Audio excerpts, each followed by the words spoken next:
Okay. सो यार आज हम बात करने वाले हैं थर्मल एक्सपेंशन के बारे में। थर्मल एक्सपेंशन क्या होता है, कैसे होता है, किस तरह से किया जाता है। ओके, सिंपल टॉपिक है, छोटा टॉपिक है, फटाफट समझेंगे।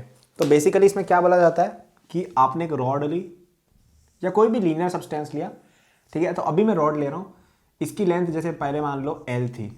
ओके, अब हमने इसको हीट किया किसी तरीके से, यहाँ पे कुछ गैस वैस लगा दी तो ये लंबा हो जाता है थोड़ा सा। ये ऑब्जर्व किया लोगों ने कि अगर गर्मी मिल रही है इस चीज़ को तो लंबी हो जाती है। तो इसकी लेंथ जैसे होगी L प्लस डेल्टा L, और इसमें टेम्परेचर चेंज किया T, तो ये टेम्परेचर T पे थी, यहाँ पे T प्लस डेल्टा T पे आ गई। तो ऑब्जर्व किया गया कि L प्लस डेल्टा L जो होता है, यानी L फाइनल वो होता है L into 1 plus alpha delta T, यानी कि डेल्टा L हो जाता है आपका L एल्फा डेल्टा T। ये ऑब्जर्व किया गया, साइंटिस्ट लोगों ने देखा। और ये जो एल्फा होता है जिसको हम लिख सकते हैं dl by D T 1/L, इस चीज को कहा जाता है थर्मल कोएफिशिएंट ऑफ एक्सपेंशन या कोएफिशिएंट ऑफ थर्मल एक्सपेंशन, है ना। तो बेसिकली ये बता रहा है कि अगर आपने टेम्परेचर डेल्टा टी बढ़ाया तो alpha L times delta T आपकी लेंथ बढ़ जाएगी। तो अब ये चीज़ हर जगह वैलिड होती है, ठीक है।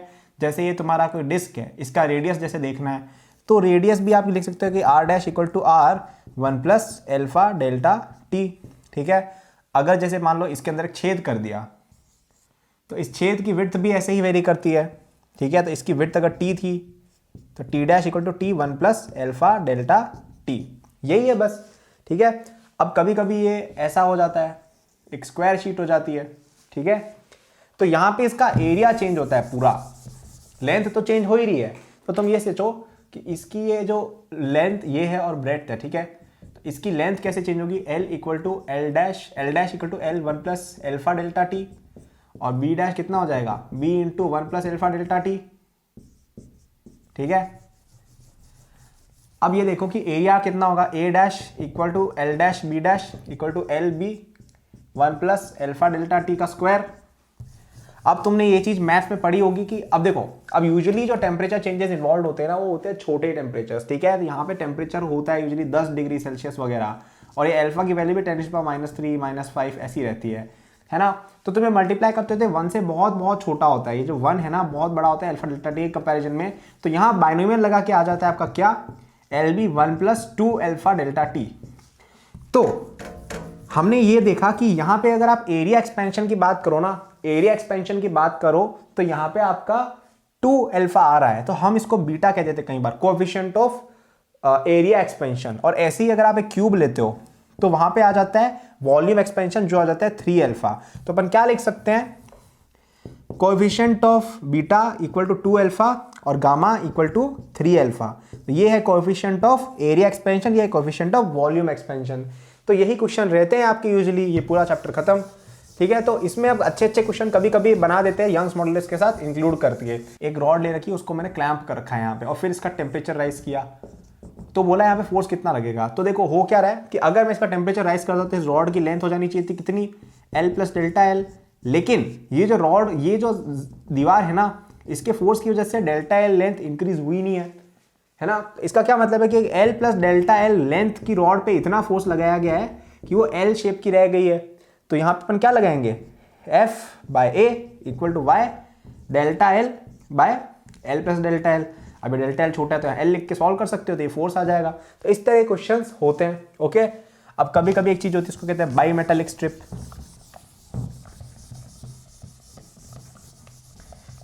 ठीक है, बाई मेटालिक स्ट्रिप में क्या होता है कि तुम्हें एक रॉड दे रखी होती है, 2 लोगों की बनी हुई, ठीक है। ये कॉपर का बना होगा, ये एल्यूमिनियम का बना होगा, इसको हीट किया जाएगा। तो अब कॉपर और एल्यूमिनियम में जो सब्सटेंस, फॉर एग्जांपल तुम्हें मान लो कि कॉपर ज्यादा एक्सपैंड होता है, ठीक है। वैल्यू मुझे नहीं पता, वो याद करनी रहेगी, और सब मेटल याद नहीं करते। तो देखो कॉपर की लेंथ ज्यादा हो जाएगी और एल्यूमिनियम की रहेगी कम। तो इसको करने के लिए अब ये दोनों अगर यहाँ पे ऐसे बिल्कुल कट पेस्ट कर रखे हैं कि एकदम चिपके हुए हैं, तो ऐसा तो हो नहीं सकता। तो क्या होता है, ये ऐसे मुड़ जाती है, ठीक है। तो यहाँ पे एक एंगल बन जाता है। तो हम यहाँ पे कैसे निकालेंगे, अब ये जैसे तुम मानो कि ये है जैसे r माइनस डी बाई 2 और ये है r प्लस डी बाई 2, मतलब r माइनस डी बाई 2 है ये डिस्टेंस और r प्लस डी बाई 2 है यहाँ तक का डिस्टेंस, समझ रहे हो, यहाँ से यहाँ तक का डिस्टेंस है r plus D by two, यहाँ से यहाँ तक का है r minus D by two, और ये d क्या है, इन दोनों के बीच का डिस्टेंस। तो हम क्या लिखेंगे कि आपकी पहली वाली लेंथ क्या होगी, r थीटा, तो theta into r plus D by two by theta upon r minus D by two, ठीक है।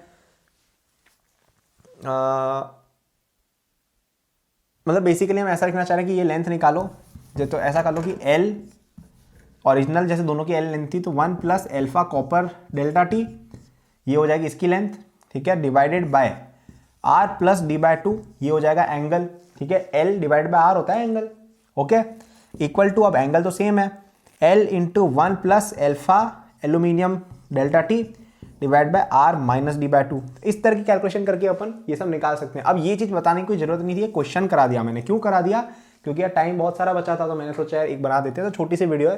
तो बेसिकली मैंने क्या बताया कि एक रॉड जो होती है उसकी लेंथ कैसे हो जाती है, L equal to L dash L 1 plus alpha delta T, ये हो जाता है नया लेंथ। अगर यहाँ पे एरिया की बात की जाए तो 2 अल्फा लगा देना है, वॉल्यूम की बात की जाए तो 3 अल्फा कर देना है। फिर मैंने आपको एक क्वेश्चन बताया बायोमेटेलिक स्ट्रिंग का, तो हमने यहाँ पे ये देखा कि यार सेम लेंथ की दो रॉड लेते हैं अलग अलग मेटल की, तो उसको हीट करेंगे ना, तो एक रॉड ज़्यादा एक्सपेंड होगी, एक कम होगी, तो उसको काउंटर करने के लिए इस तरह से मुड़ जाती है, ओके, इसको कहा जाता है बायोमेटेलिक स्ट्रिंग। तो बाहर वाले की लेंथ क्या होगी, L मल्टीप्लाइड बाय इतना, ठीक है, तो एंगल कितना होगा, देखो ये कभी तुम्हारा जैसे है ना एक सेक्टर, ये अगर L है और ये R है, तो theta equal to L by R होता है।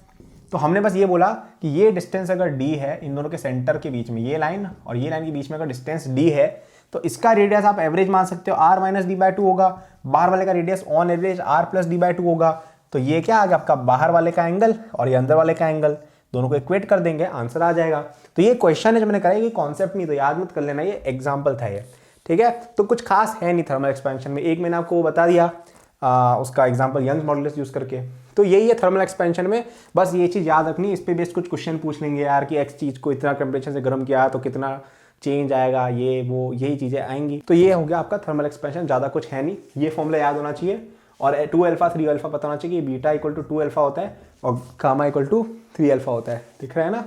तो ये हो गया आपका थर्मल एक्सपेंशन भी आज यहाँ पे कंप्लीट, और इसी के साथ थर्मोडायनेमिक्स में बचता है केवल केटीजी और थर्मोडायनेमिक्स प्रॉपर।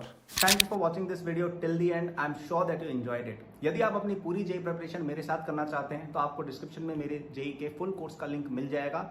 इस कोर्स में आपको जो यूट्यूब पे मेरे लेक्चर्स और प्रॉब्लम सॉल्विंग के वीडियोस मिलते हैं उसके कंपेयर में बहुत ज्यादा कंटेंट है, एंड आपको यहाँ पे practice sheet with solution, test series with solution भी मिलती है। It's a complete solution, you can rely on it. आप यदि किसी कोचिंग जाते हैं या अगर आप सेल्फ स्टडी करते हैं, in both cases it will be very useful, so do check it out, okay. इसके अलावा मेरे जेई के फ्री नोट्स भी डिस्क्रिप्शन में लिंक्ड है, एंड डिस्क्रिप्शन में और भी मैंने बहुत सारे रिसोर्सेज फॉर स्टूडेंट्स डाले हुए हैं, जैसे the books that I recommend, my social media and my newsletter in case you want more content or if you want to approach me with any doubts or suggestion.